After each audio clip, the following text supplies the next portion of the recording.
Shalom, haleluya, puji Tuhan. Selamat pagi. Sungguh Tuhan kita baik dan teramat baik. Dan dalam kebaikannya sekali lagi telah membangunkan kita di hari pertama minggu ini, Senin 26 Februari tahun 2023. Kita pasti akan diberkati hari ini, percayalah. Baiklah, sebelum kita lebih jauh melakukan semua kegiatan pekerjaan kita hari ini, seperti biasa, mari kita landasi hidup kita dengan mendengarkan firman Tuhan dari pembacaan Alkitab satu hari satu pasal dari bacaan 24 hari bersama Lukas. Dan puji Tuhan, hari ini kita telah memasuki hari yang ke-9, maka kita akan membaca kitab Lukas pasal yang ke-9 ayat pertama sampai dengan ayat yang ke-62. Judul renungan kita pada pagi hari ini, tidak boleh terkecoh. Sebagai pengantar renungan ini, saya akan coba bacakan untuk kita ayatnya yang ke-5. Dan kalau ada orang yang tidak mau menerima kamu, keluarlah dari kota mereka dan kebaskanlah debunya dari kakimu sebagai peringatan terhadap mereka. Sidang jemaat Tuhan, saudara pasti setuju bahwa jika seseorang tak pernah tahu akan pergi kemana, ia pasti akan tersesat di jalan. Tujuan begitu penting dalam sebuah perjalanan, betul?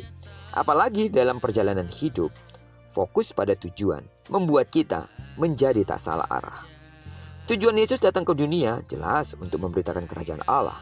Tujuan ini jelas sehingga ia mengutus ke-12 muridnya untuk memberitakan kerajaan Allah itu sendiri. Untuk itulah, Yesus memperlengkapi para murid dengan tenaga dan kuasa. Mereka bisa menggunakan perlengkapan itu untuk mengusir setan dan menyembuhkan banyak penyakit. Yesus mengingatkan mereka untuk tidak salah fokus. Apa yang Tuhan berikan kepada mereka, yakni tenaga dan kuasa dari Allah, sudah lebih dari cukup. Mereka diminta agar tidak lagi memusingkan bekal makanan, uang, pakaian, atau bahkan respons orang lain. Semuanya ini memang dibutuhkan, namun bukan itu yang menjadi fokus utama. Para murid pun pergi melaksanakan perintah itu. Sidang jemaat Tuhan, Tuhan menciptakan kita untuk sebuah tujuan khusus. Amin.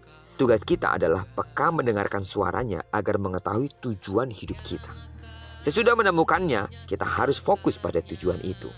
Hal-hal duniawi seperti makanan, uang, pakaian, jangan lagi memudarkan orientasi kita dalam hidup ini. Itu semua memang penting, tetapi bukan fokus kita. Kita juga harus mewaspadai agar tidak terlena, karena respons baik orang terkadang sanjungan bisa mengalihkan orientasi kita dalam hidup. Fokus kita adalah Injil Kerajaan Allah, bukan yang lain. Fokus kita adalah bagaimana hidup kita dan bagaimana diri kita dapat mengabarkan Injil Kerajaan Allah kepada banyak orang, bukan yang lain. Kita harus mengabdi secara total pada tujuan Tuhan menciptakan kita. Lewat berbagai profesi, kita harus tetap fokus pada tujuan Injil Kerajaan Allah yang harus disebarkan. Tugas ini bisa dilakukan dengan ragam cara, baik lewat perbuatan kita, perkataan kita, dan hidup kita. Tujuan hidup di dalam Tuhan akan memantapkan langkah hidup kita di dunia ini. Kalau kita tahu tujuan hidup kita untuk mempermuliakan nama Tuhan, dan dengan demikian orang dapat melihat Injil lewat hidup kita, karena kita telah menjadi surat yang terbuka bagi orang lain. Disitulah kita sungguh-sungguh telah berada persis pada tujuan hidup yang telah ditentukan Allah bagi kita. Karena itu sidang jemaat Tuhan, bertahanlah, kuatlah di dalam Tuhan. Jadilah seseorang yang bermanfaat bagi orang lain dalam hal-hal yang baik. Pertolongan kita, kasih kita, support kita, kehadiran kita membawa dampak, membawa aura positif, sehingga mereka yang ada di sekitar kita akan merasakan suasana sorgawi yang penuh kasih, damai, dan sukacita. Terpujilah nama Tuhan. Diberkatilah kita sepanjang hari ini. Kiranya perenungan kita pada pagi hari ini akan menyemangati kita untuk menjalani hari ini sehingga kita hidup di dalam kemenangan. Kemanapun kaki kanan dan kaki kiri kita melangkah sepanjang hari ini, di sana pasti kemuliaan Tuhan akan dinyatakan. Amin. Tidak jemu-jemunya terus aku berdoa untuk seluruh sidang jemaat Tuhan, kasih karunia Allah melimpah di dalam hidupmu. Apa yang dikerjakan tangan kanan dan tangan kirimu pasti dibuatnya berhasil.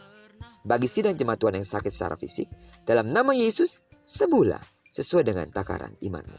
Diberkatilah kita bersama dengan orang-orang yang kita kasihi, serta bersama dengan orang-orang yang kita cintai dimanapun mereka berada. Terpujilah nama Tuhan. Shalom.